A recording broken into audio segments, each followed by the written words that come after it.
Halo teman-teman semuanya, selamat datang kembali ke channel YouTube Arif Victory Channel 01. Pada kesempatan kali ini aku bakal membahas yaitu hubungan antara pasangan hewan pada collectible itemnya Kamen Rider Maizu.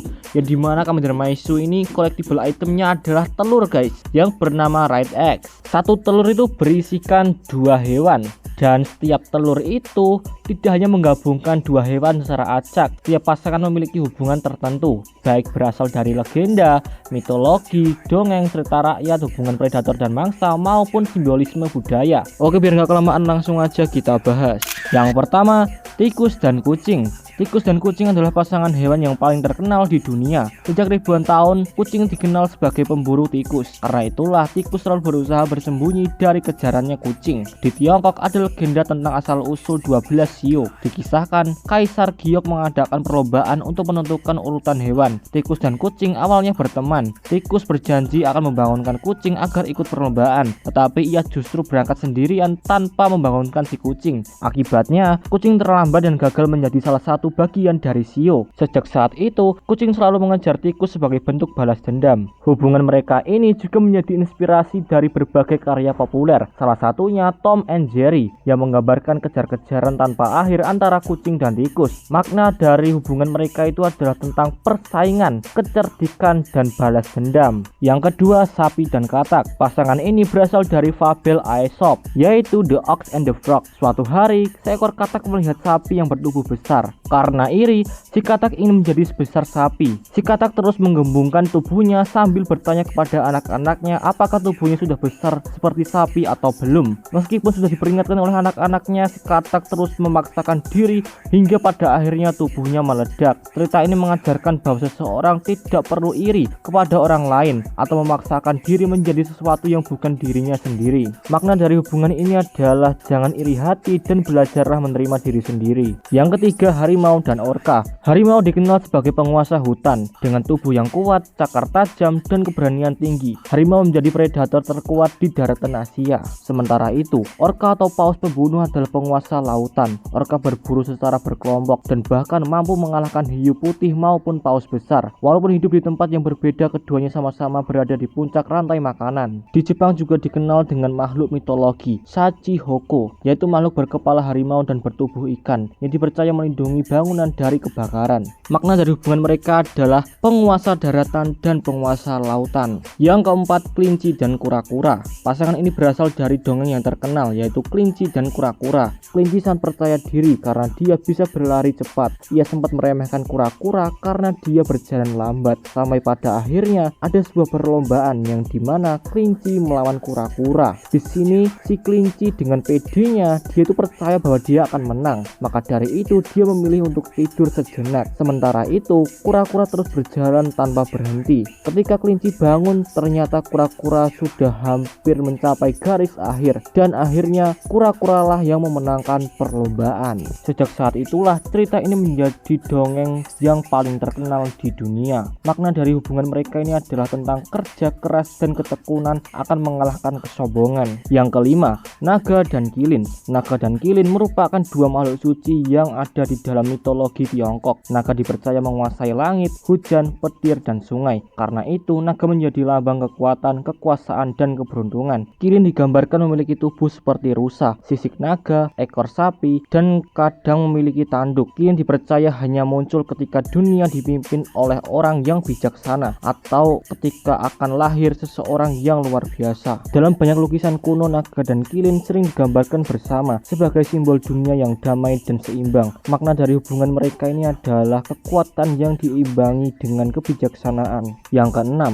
ular dan rubah. Dalam banyak cerita rakyat Asia, ular dan rubah sama-sama dikenal sebagai hewan yang penuh misteri. Ular sering melambangkan kebijaksanaan, kekuatan tersembunyi, serta kemampuan berganti kulit yang menjadi simbol kelahiran kembali. Di beberapa daerah Asia, ular juga dianggap sebagai penjaga harta dewa atau roh suci. Sementara itu, rubah terutama kitsune dalam cerita rakyat Jepang dan Hulijing dalam cerita rakyat Tiongkok digambarkan sebagai makhluk yang sangat cerdas, licik, dan memiliki kekuatan gaib. Rubah dipercaya mampu berubah wujud menjadi manusia untuk menguji, membantu, dan bahkan menipu manusia. Karena sama-sama memiliki cerita sebagai makhluk misterius dan memiliki kecerdikan, ular dan rubah sering dianggap melambangkan kecerdasan, tipu daya, dan kekuatan spiritual. Makna hubungan mereka itu adalah kecerdasan, strategi, dan kekuatan spiritual. Yang ketujuh, kuda dan rusa. Kuda dan rusa sama-sama dikenal sebagai hewan yang cepat berlari, tetapi keduanya memiliki kehidupan yang berbeda. Kuda hidup berdampingan dengan manusia dan menjadi teman dalam perjalanan, peperangan, hingga pertanian. Sementara rusa hidup bebas di hutan dan dikenal dengan gerakannya yang lincah serta pendengarannya yang tajam. Hubungan keduanya dapat ditemukan dalam fabel Aesop, yaitu The Horse and the Stag. Dalam cerita tersebut, seekor kuda marah karena wilayahnya sering dimasuki rusa. Untuk mengusir rusa, kuda meminta bantuan manusia. Manusia memang berhasil mengusir rusa, tetapi sebagai gantinya, kuda harus kehilangan kebebasannya. Cerita ini mengajarkan bahwa seseorang harus berhati-hati saat meminta bantuan. Hubungan dari keduanya ini memiliki makna, yaitu kebebasan adalah sesuatu yang sangat berharga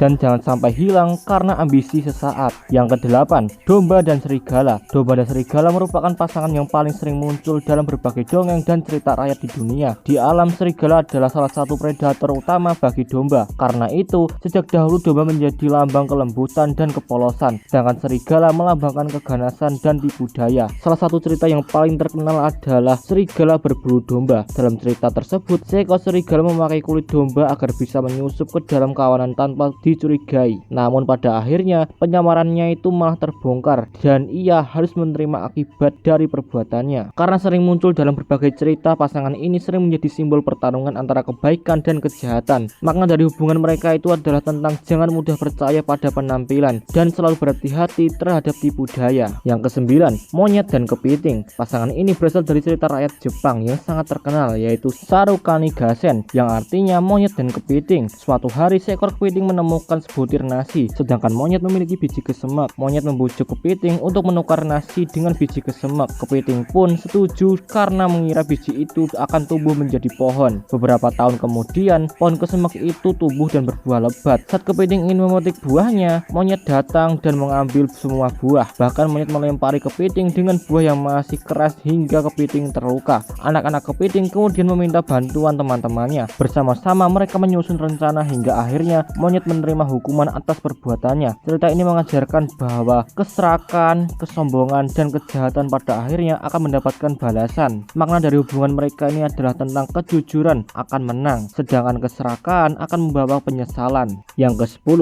ayam dan ikan. Ayam dan ikan sama-sama sangat dekat dengan kehidupan manusia sejak zaman dahulu. Ayam menjadi sebuah lambang datangnya pagi karena selalu berkokok saat matahari terbit. Dalam banyak budaya Asia, ayam melambangkan semangat, keberanian, dan awal yang baru. Sementara itu, ikan terutama ikan mas dalam budaya Tiongkok melambangkan rezeki, kemakmuran, dan keberuntungan. Bahkan kata yu yang berarti ikan dalam bahasa Mandarin memiliki pelafalan yang hampir sama dengan kata kelimpahan, sehingga ikan sering menjadi simbol agar kehidupan selalu berkecukupan. Ketika dipasangkan, ayam dan ikan menggambarkan kehidupan manusia yang bergantung pada daratan dan perairan. Keduanya menjadi sumber makanan sekaligus lambang keseimbangan alam. Makna dari hubungan mereka itu adalah tentang keharmonisan, kemakmuran, dan keseimbangan kehidupan. Yang ke-11, anjing dan elang. Anjing dan elang sama-sama dikenal sebagai pemburu yang hebat, meskipun cara berburu mereka itu berbeda. Anjing menggunakan penciumannya yang sangat tajam untuk melacak jejak mangsa. Karena kesetiaannya kepada manusia, anjing telah digunakan sebagai teman berburu selama ribuan tahun. Elang mengandalkan penglihatannya yang luar biasa untuk berburu mangsa. Dari ketinggian ratusan meter, elang mampu melihat mangsa kecil di permukaan tanah, lalu menyambarnya dengan kecepatan tinggi menggunakan cakarnya yang kuat. Di beberapa negara, manusia bahkan melatih anjing dan elang untuk berburu bersama. Anjing mengejar mangsa di darat, sedangkan elang menyerang dari udara. Kerjasama ini menunjukkan bahwa dua kemampuan yang berbeda dapat saling melengkapi. Makna dari hubungan mereka jelaskan adalah tentang kerjasama, keberanian, dan saling melengkapi. Yang ke-12 sekaligus yang terakhir, yaitu babi dan kupu-kupu. Dalam budaya Tiongkok, babi juga menjadi salah satu dari 12 shio dan melambangkan sifat jujur, murah hati, serta menikmati kehidupan.